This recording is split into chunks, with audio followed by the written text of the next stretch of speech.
Hi hello. இது லாஸ்ட்டாக போட்டிருந்த வீடியோட கண்டினியூ வீடியோ தான். லாஸ்ட்டில் நான் வந்து அந்த நேம்ஸ் எல்லாம் எழுதி காமிச்சிருந்தேன். இன்றைக்கி இதில் வந்து என்னென்னா என்னெல்லாம் ஆட் பண்ணணும், எவ்வளோ பாயிண்ட் வந்து மார்க் பண்ணணும் அப்படின்ட்டு. ஃபஸ்ட்டு வந்து ஃபுல் லென்த்துக்கு வந்து 13.5 இருந்துச்சு. ப்ளஸ் 2 வந்து ஆட் பண்ணிக்கணும். நல்லா பார்த்துக்கோங்க. சிம்பிள் வந்து நல்லா கரெக்டாக பார்த்துக்கோங்க. ப்ளஸ் சிம்பிள் போட்டிருக்கேன். 2 வந்து நீங்கள் எவ்வளோ இது இருந்தாலும் ஆட் பண்ணணும் 2.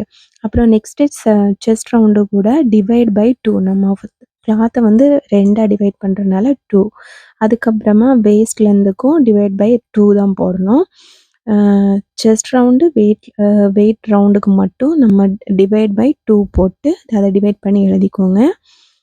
அப்புறம் வந்து ஷோல்டர் வந்து ப்ளஸ் வந்து 0.7 7ன்னு சொன்னால் முக்கால். நம்ம இன்ச்சு டேப்பில் வந்து எப்படி அதை மெஷர் பண்ணணும்னு பார்த்தீங்கன்னா, இப்போ நான் வந்து 2 காமிக்கிறேன். அந்த 2 இருக்குது. அதிலிருந்து 7 பாயிண்ட், அதில் 5, அப்புறமா பக்கத்தில் இருக்கிற 2 வந்து 7. இதுதான் வந்து 0.7. அப்போ 2.7 சொல்லும்போது நான் அந்த சின்ன சின்ன லைன் இருக்குல்ல, அந்த லைனை கவுண்ட் பண்ணி 7 எடுத்து வச்சுக்கோங்க. அதுதான் 0.7. நெக்ஸ்ட்டு வந்து 2.7 மார்க் பண்ணணும் ஷோல்டர். நெக்ஸ்ட்டு வந்து ஆர்ம்ஹோல் லென்த் வந்து எவ்வளவுன்னா 5.7 இருக்குது. அது கூட 0.7 0.5 சாரி 7 இருக்குது. 0.5ன்னு சொல்லும்போது நமக்கு 6.5 வரும். அதில் சாரி 6.2 வரும். 2ன்னு சொல்லும்போது 6 பக்கத்தில் இருக்கிற அந்த 2 லைனை சேர்த்து எடுத்தோம்னா அந்த 0.2. நெக்ஸ்ட்டு அதெல்லாம் கரெக்டு. அப்புறம் வந்து பேக் நெக்லேருந்து கூட நம்ம எவ்வளோ ஆட் பண்ணணும்னா 0.5 தான். 9 இருக்குன்னா 9.5, இல்லை 10 இருக்குன்னா 10.5. இவ்வளவு தான் நம்ம மார்க் பண்ணோம். நெக்ஸ்ட்டு பேப்பர் கட்டிங் எப்படி போடணும்னு மட்டும் காமிச்சு தரேன். அதுக்கப்புறமா கிளாத்தில் கட் பண்ணிக்கலாம். ஃப்ரண்ட் நெக்கெல்லாம் பார்த்துட்டு பேப்பர் கட்டிங்னு சொல்லும்போது ஃபோல்ட் பண்ணி வச்சுருக்கணும். இன்னும் 2 ஒரு பக்கம் வந்து மடிப்பு பகுதி இருக்கணும், இன்னொரு பக்கம் ஓப்பன் இருக்கணும். இப்போ நான் உட்காந்துருக்கேன்னா என்னோட லெஃப்ட் சைடு நோட்டு நமக்கு தேவை தான். ஏன்னா அதில் தான் நம்ம மார்க் பண்ணி வச்சுருக்கிறது இருக்குது. நம்மளுடைய லெஃப்ட் சைடு வந்து ஃபோல்டிங் இருக்கிற மாதிரி, அந்த மடிப்பு பகுதி இருக்கிற மாதிரி வச்சுக்கோங்க. ரைட் ஹேண்டு வந்து ஓப்பன் பகுதி இருக்கிற மாதிரி பார்த்துக்கோங்க. ஃபஸ்ட்டு அந்த கீழே எண்டு பார்ட்டை வந்து கரெக்டாக வந்து அந்த ஷேப்பை வந்து பார்த்துக்கணும். அது கிளாத்தில் நம்ம பார்த்துக்கலாம். இப்போ எல்லாம் ஷேப்பாக இருக்கிறனால ஃபஸ்ட்டு 1.5 சொல்லும்போது 1.5 மார்க் பண்ணி நீளமாக ஒரு லைன் போட்டுக்கோங்க. 1.5 தான். 1.5 போட்டு நான் ஸ்கேல் எடுக்கலை. நீங்கள் ஸ்கேலை வச்சு நல்லா லைன் போட்டுக்கோங்க. கொஞ்சம் நீட்டமாக போட்டுக்கோங்க. லைன் போட்டுட்டு நெக்ஸ்ட்டு அதை எழுதுகிறேன். 1.5 அதனுடைய லென்த் எவ்வளோ பாயிண்ட் எடுத்துருக்கேன்னா 1.5. 1.5 எடுத்துட்டு அடுத்தது நம்ம நோட்டில் மெஷர்மெண்ட் எழுதி வச்சுருக்கோம்ல, ஃபுல் லென்த் வந்து நம்ம ஆட் பண்ணி எழுதி வச்சுருக்க அமௌண்ட் லைன் மார்க் பண்ணிடணும். அது எவ்வளோன்னு பார்த்தீங்கன்னா 15.5 வந்து கரெக்டாக நம்ம லைன் வரைஞ்சிருக்கோம்ல, அந்த லைனுக்கு மேலே அந்த 0.5 வச்சுட்டு, எனக்கு வந்து பேப்பர் லென்த் வந்து கம்மியாக இருக்கிறனால நான் வச்சு காமிச்சிட்டு கொஞ்சம் அந்த அளவை வந்து கம்மி பண்ணி நான் வரைகிறேன். நீங்கள் கரெக்டான லென்த் வைஸில் இருக்கிற பேப்பரை எடுத்துக்கோங்க. 0.5ல் வச்சுட்டு கரெக்டாக அது எந்த இடத்துல முடியுதோ அதில் ஒரு மார்க் பண்ணிவிட்டு பார்த்தீங்கன்னா, மார்க் பண்ணிவிட்டு அது நீட்டமாக ஒரு லைன் போட்டு முடிச்சுக்கோங்க. இல்லை உங்களுக்கு அந்த சைடும் வந்து அதே இது மெஷர்மெண்ட் வச்சுட்டு அதில் 2 பாயிண்ட்டையும் சேர்த்திங்கன்னா கரெக்டாக நமக்கு ஈக்குவலான லைன் வரும். நெக்ஸ்ட்டு வந்து என்ன எடுக்கணும் பார்த்தீங்கன்னா, நெக் ஒய்டு எவ்வளோ எடுத்துருக்கோன்னா 2.5 கரெக்டாக அதில் வச்சு மார்க் பண்ணிவிட்டு பேக் நெக் லென்த் எவ்வளவு 9.5. நீங்கள் தேர்ட் வந்து 9.5 எடுக்கணும். ஓகேவா? 9.5 கரெக்டாக அந்த 9.5 அதில் மார்க் பண்ணிவிட்டு கீழேயும் நம்ம அந்த 0.5 வச்சுருக்கிறதுக்கு நேர் வந்து அந்த நெக்கோட ஒய்டு வரையணும். அப்போ கரெக்டாக நமக்கு 2.5 வந்து மேலேயும் கீழே வந்து கரெக்டாக வரும். நம்ம அதில் வந்து கரெக்டாக ஒரு லைன் போட்டுக்கணும்.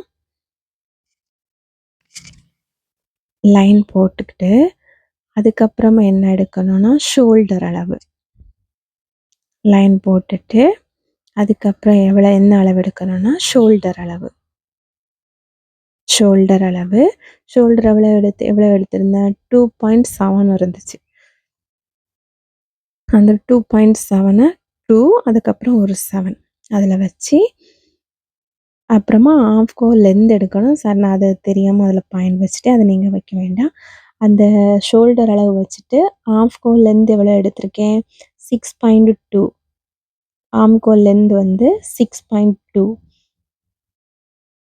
இந்த ஷோல்டர் முடிச்சுட்டு ஆம்கோ லென்த்து 6.2 அதை வச்சுட்டு அதுக்கப்புறமா அதுலேருந்து கரெக்டாக அதில் 2.7 இருக்கான்னு பார்க்கலாம். அதுக்கு தான் நான் அது ஃபஸ்ட்டே வச்சுட்டேன். அப்புறம் இந்த 2 டாட்டையும் நம்ம லைன் போட்டுட்டு நெக்ஸ்ட்டு சும்மா ஒரு அது வந்து மார்க் பண்ண வேண்டாம். சும்மா ஒரு லைன் போட்டுக்கோங்க.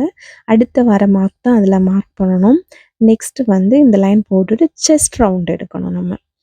செஸ்ட் ரவுண்ட் எவ்வளோ எடுத்திருக்கோம் 8.5 அது நம்ம இந்த ஃபஸ்ட் அந்த ஃபோல்டு மடிப்பில் இருந்து கரெக்டாக அந்த 8.5 வரைக்கும் மார்க் பண்ணணும். அதுதான்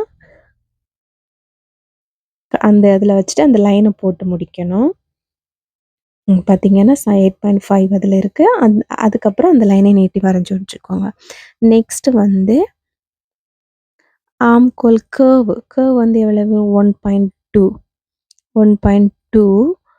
அந்த ஆம்கோல்லேருந்து இது வந்து அந்த 1.2 வச்சுட்டு இந்த சைடு சென்டர் எப்படி பார்க்கணுன்னா நம்ம டேப் அதில் வச்சுட்டு டேப்பை 2ஆக ஃபோல்டு பண்ணிங்கன்னா அதில் ஒரு சென்டர் கிடைக்கும்.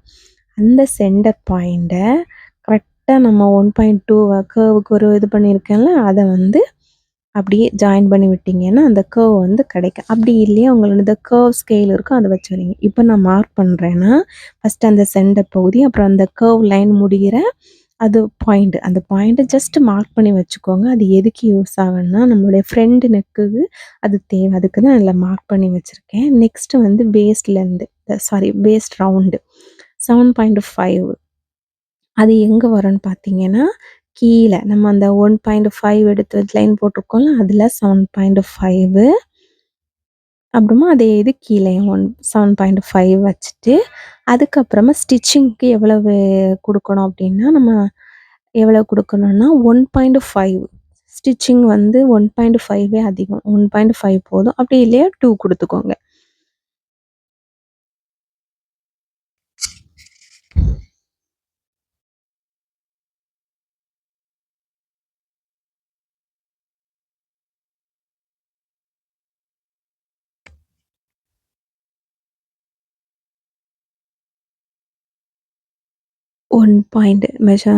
ஸ்டிச்சிங் எவ்வளோ கொடுக்கணும்னா 1.5 அப்புறமா இங்கே கீழேயும் நம்ம 7.5 கொடுத்துருங்க. அதுலேயும் 1.5 கொடுத்து அந்த எண்டு அந்த லைனை நம்ம ஜாயின் பண்ணி விட்டோம்னா ஒரு ப்ளவுஸோட மெஷர்மெண்ட்டு இவ்வளோதான்.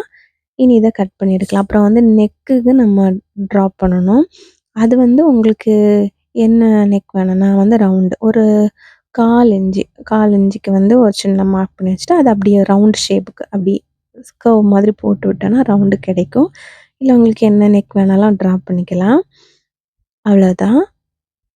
இனி இதே மாதிரி தான் வந்து ஃப்ரெண்டு நெக்குக்கும் நான் வந்து மெஷர்மெண்ட்டு கொடுத்து அதுக்கப்புறமா நம்ம ட்ரா பண்ணிவிட்டு பேப்பர் கட்டிங் போடலாம். இப்போதைக்கு நீங்கள் இதே போல் ஒரு பேப்பரில் எடுத்து மார்க் பண்ணி வச்சுக்கோங்க. கட் பண்ண வேண்டாம். உங்களுக்கு ஜஸ்ட் மெஷர்மெண்ட் எடுத்து நம்ம ஒரு பேப்பரில் எப்படி மார்க் பண்ணணும் வரைக்கும் உங்களுக்கு தெரிஞ்சு வச்சுக்கோங்க. அதுக்கப்புறமா நம்ம ஃப்ரெண்டு நெக் பார்த்துட்டு அதுக்கப்புறமா இதை கட் பண்ணும்போது உங்களுக்கு ஈஸியாக புரியும். இந்த வீடியோ பிடிச்சிருந்ததுன்னா லைக் பண்ணி ஷேர் பண்ணுங்கள். ஏதாவது டவுட் இருந்தால் என்னுடைய கமெண்டில் சொல்லுங்கள். இந்த வீடியோ உங்களுக்கு பிடிச்சிருக்குனாலும் சொல்லுங்கள். இந்த கட்டிங் மெஷர்மெண்ட் எல்லாம் ஈஸியாக இருக்குன்னா சொல்லுங்கள். ஷேர் பண்ணுங்கள். தேங்க்யூ.